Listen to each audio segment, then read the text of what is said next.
สวัสดีค่ะก่อนที่เราจะไปทำเมนเควสกันต่อวันนี้จะมาทำไซเควสของแนตตี้กับป๊อปปี้ก่อนจะไปทำบททดสอบที่3ของศาสตราจารย์ฟิสเจอรัลกันนะคะสวัสดีค่ะยินดีต้อนรับเข้าสู่ช่องปองเพกาวนะคะก่อนจะไปทำเควสหลักก็จะได้รับจดหมายจากแนตตี้ให้ไปหาที่ฮอกสมีธเพื่อคุยกับเพื่อนของมิสเตอร์บิคเคิลส่วนป๊อปปี้ให้เราไปหาที่ป่าต้องห้ามเพราะเธอรู้แล้วว่าเราจะไปหาเซนต์พอลได้ที่ไหนนะคะเริ่มแรกเราต้องไปหาแนตตี้ที่ด้านนอกฮอกสมีธเพราะเธอมีแผนจะจัดการกับฮาร์โลโดยเธอจะให้เราไปคุยกับเพื่อนของมิสเตอร์บิคเคิลซึ่งได้แก่อากาบัสฟิลเบิร์ตออโต้ดิมโบและคุณนายเลฟนะคะส่วนเธอจะไปที่ร้านหัวหมูเพราะเธอเห็นแอชไวเดอร์ไปที่ร้านเราต้องไปสืบให้ได้ว่าพวกเขามีข้อมูลอะไรจนถูกแบล็กเมลจากนั้นก็กลับมาหาแนตตี้ที่นี่นะคะคนแรกที่เราจะไปหาก็คือฟิลเบิร์ตที่อยู่บ้านออกมาจากฮอกสมีธหน่อยนะคะเขาเล่าว่าบิคเคิลอยากให้เขาให้การสิ่งที่ฮาร์โลทำแต่เนื่องจากเขากลัวก็เลยไม่ได้ให้การนะคะแล้วถามว่าฮาร์โลทำอะไรเขาจึงเล่าว่าก่อนที่ภรรยาของเขาดูซิเบลล่าจะเสียชีวิตเธอได้เขียนบทกลอนรวบรวมเป็นหนังสือเขาต้องการเซอร์ไพรส์วันเกิดจึงนำหนังสือไปเย็บเล่มและเคลือบทองแต่เธอเสียชีวิตไปก่อนนะคะอยู่มาวันหนึ่งฮาร์โลมาที่บ้านเพราะฟิลเบิร์ตให้การเรื่องหนึ่งในลูกน้องของลูกวูดเขาถูกไล่คาถาให้ขยับไม่ได้ขณะที่ฮาร์โลหรือบ้านฮาร์โลเจอหนังสือกวีเคลือบทองเล่มแล้วก็เอาไปไว้นะคะต่อไปเราจะไปหาคุณนายเลฟที่ร้านไม้กวาด3 อันเธอบอกว่าฮาร์โลจับตัวสามีของเธออิสโก้ไปนะคะนั่นก็เพราะเธอทำงานรักษาความปลอดภัยให้ธนาคารกินก็ส่วนสามีของเธอทำงานเป็นผู้ถอนคำสาปนะคะ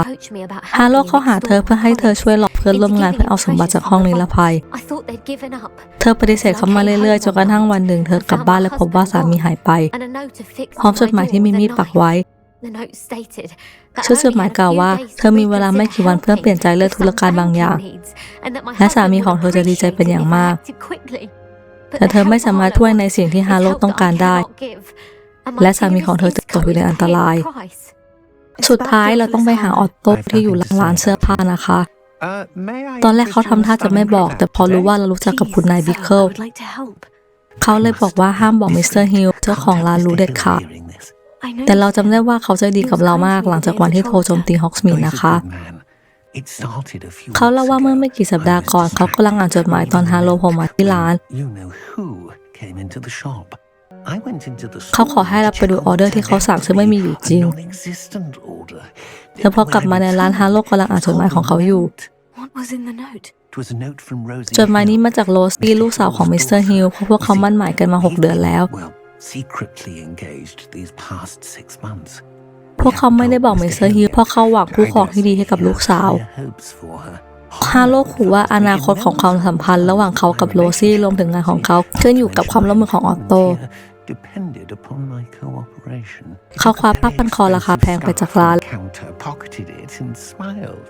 และบอกว่าความรักของเขาจะปลอดภัยหากเขาสามารถให้เสื้อผ้าได้สวยงามกับผู้หญิงของฮาร์โลบ่อยๆได้ตอนนี้เขาสามารถทำบัญชีหลอกได้แต่คิดว่ามันจะมาทำไปได้ตลอดและไม่กล้าทำอะไรเพราะไม่สามารถมีชีวิตอยู่โดยไม่มีโรซี่ได้นะคะตอนนี้เราก็กลับไปหาแนตตี้ที่เดิมแต่เธอไม่อยู่ตรงนั้นนะคะดังนั้นเราต้องไปหาเธอที่ร้านหัวหมูเมื่อเราวิ่งไปที่ท่าเรือหลังร้านก็จะเห็นไม้กายสิทธิ์ของแนตตี้วางอยู่เรารู้ว่าแนตตี้สามารถเสกคาถาโดยไม่ใช้ไม้กายสิทธิ์ได้แสดงว่าเธอตั้งใจวางไม้ให้เรารู้ว่าเธอกำลังเดือดร้อน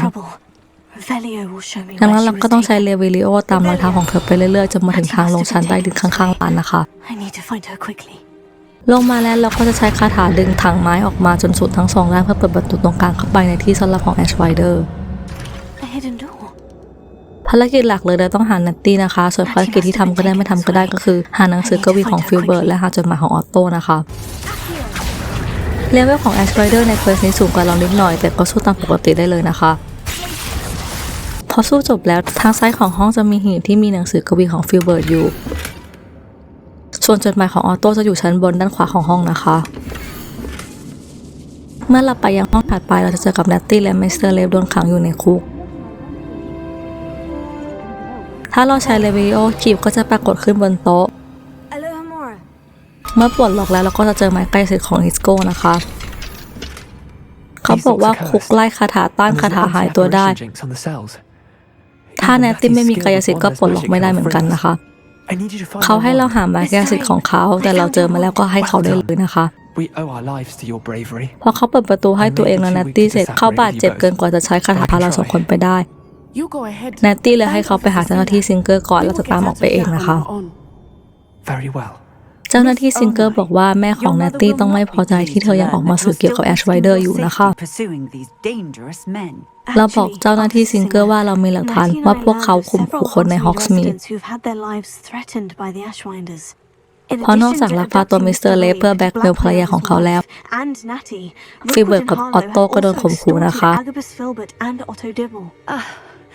เธอบอกว่าเธอจะสืบดูให้และขอให้เราไม่เสี่ยงอันตรายและปล่อยให้เป็นหน้าที่ของเจ้าหน้าที่นะคะเอาจริงเราเชื่อใจเจ้าหน้าที่ซิงเกอร์เลยไหมเนี่ยหลังจากนี้เราจะไปหาป๊อปปี้ในป่าต้องห้ามกันนะคะเมื่อมาถึงป๊อปปี้จะสารภาพว่าเราไม่ได้นัดเจอเซนทอร์ที่นี่แต่มาเจอแบบเซอร์ไพรส์มากกว่านะคะ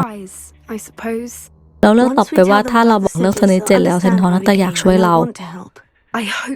ป๊อปปี้หวังว่าพวกเขาจะรับรู้ได้ถึงความจริงใจนะคะเพราะพวกเขามียาหลังรู้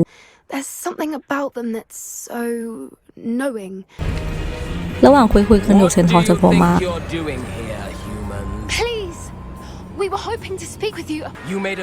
แน่นอนว่าไม่เป็นมิตรสุดๆแถมไม่ฟังอะไรเลยนะคะก่อนที่เขาจะส่งสัญญาณให้เซนทอร์ยิงธนูใส่เราเซนทอร์อีกคนจะโผล่มาห้ามไว้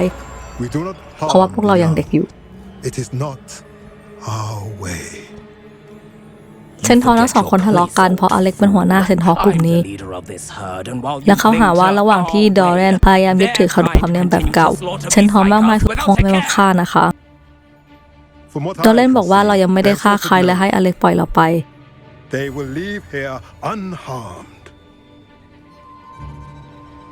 อเล็กขู่ว่าถ้าเรากลับมาที่นี่อีกเขาจะฆ่าเราทั้งสองคนรวมถึงดอเรนด้วยก่อนที่เขาและฝูงจะจากไปนะคะป๊อปปี้บอกสถานการณ์กับดอแลนว่าชนิดเจ็ดยังไม่สูญพันธุ์และนักลับล่อล่าสัตว์กำลังตามหาพวกมันอยู่และขอให้เขาช่วยเราตามหาชนิดเจ็ดก่อนนักลับล่อล่าสัตว์จะหาเจอนะคะดอแลนบอกว่าทางใต้มีถ้ำที่มีมูลสโตนให้เราไปหาและเอามาวางไว้ที่เสากลางป่าเขาจะไปคุยกับเซนทอร์และให้เรากลับมาเมื่อเราทำสิ่งที่พอบอกเสร็จนะคะแต่ป๊อปปี้ไม่เข้าใจสิ่งที่เขาบอกดูเหมือนว่าแสงจากในสมุดบันทึกมาถึงมูลสโตนซึ่งไม่รู้ว่าเกี่ยวกับสนิทเจ็ดยังไงและทำไมต้องเป็นหินอันนี้อันเดียวด้วยเราเองก็ไม่เข้าใจนะคะป๊อปปี้บอกว่าเซนทอร์มาพูดคลุมเครือและเธอจะไปรีบหาข้อมูลเกี่ยวกับถ้ำที่ห้องสมุดสักพักเขาจะได้รับเควสจากแนตตี้อีกรอบนะคะเธอบอกว่าตอนนี้ใครๆก็รู้เรื่องที่เราช่วยแนตตี้กับมิสเตอร์เลฟนะคะดังนั้นเราควรวางแผนขั้นต่อไปเพื่อจัดการฮาโลตอนนี้เราก็ต้องไปหาแนตตี้ที่ห้องโถงใหญ่นะคะตอนนี้ประดับประดาสวยงามสำหรับวันคริสต์มาสเลยนะคะพอเจอแนตตี้แล้วเราสงสัยว่าทุกคนรู้เรื่องนี้ได้ยังไงแนตตี้บอกว่าเธอไปบอกแม่คิดว่าถ้าแม่รู้จักเธอจะโกรธน้อยกว่าและแม่ก็คงไปบอกอาจารย์คนอื่นๆรู้เหมือนว่าเจ้าหน้าที่ซิงเกอร์ยังไม่ได้ทำอะไรเพิ่มเติมเกี่ยวกับฮาโลและแนตตี้อยากจัดการเขาให้ได้เพราะถ้ามีใครบางคนจัดการกับคนชั่วพ่อของเธอก็ยังคงมีชีวิตอยู่นะคะเธอเล่าว่าระหว่างแม่ไปดูแลเพื่อนบ้านที่ป่วยเธอกับพ่อไปเดินเล่นในทุ่งพ่อของเธอเป็นแอนิเมจัสที่แปลงร่างเป็นยีราฟได้ระหว่างทางกลับบ้านพวกเขาเจอกลุ่มโจรจากหมู่บ้านของเธอเองโจรคนหนึ่งเห็นเธอพอดีตอนถอดผ้าพันหน้าพวกเขาเลยเล็งปืนมาที่เธอเพื่อไม่ให้เธอยืนยันตัวได้พ่อของเธอในร่างยีราฟใช้คอกันเธอจนถูกยิงนัตตี้เชื่อว่าทั้งหมดเป็นความผิดของเธอเพราะพ่อเสียชีวิตเนื่องจากปกป้องเธอทั้งแม่และเธอพยายามจะ move on แต่มันก็ยากเกินไปที่เขาจะทำใจอยู่ที่เดิมได้หลังจากนั้นก็เลยย้ายไปอยู่สกอตแลนด์นะคะ เราสามารถถามเธอต่อได้เธอบอกว่าเธอไม่ได้อยากแก้แค้นเพราะพ่อไม่อยากจะอยากให้เธอทำอย่างนั้นแต่ทั้งพ่อและแม่ของเธอสอนให้ใช้ความสามารถช่วยเหลือคนที่ดูแลตัวเองไม่ได้แม่ของเธอเองก็เป็นห่วงแต่ก็อดเสียใจที่ไม่สามารถพยากรณ์การตายของพ่อได้นะคะดังนั้นเธอเองก็เข้าใจที่แนตตี้อยากทำแบบนี้อยู่บ้างเราแสดงความเสียใจกับแนตตี้ซึ่งเธอก็ขอบคุณเธอเชื่อว่าเราจัดการแอสไพเดอร์ได้เริ่มจากฮาโลแล้วก็ลูกวูดซึ่งเธอเชื่อว่าตอนนี้เราคืบหน้าและจะทำได้สำเร็จนะคะวันนี้ยากพอสมควรเขาน่าจะกลับมาทำเมนเควสกันนะคะจริงๆแล้วเราจะทำหลายรอบแล้วแต่โดนไซเควสขัดแล้วขัดอีกนะคะเลยไม่ได้ไปต่อสักทียังไงก็ขอบคุณที่รับชมวิดีโอนี้แล้วพบกันใหม่ตอนหน้านะคะ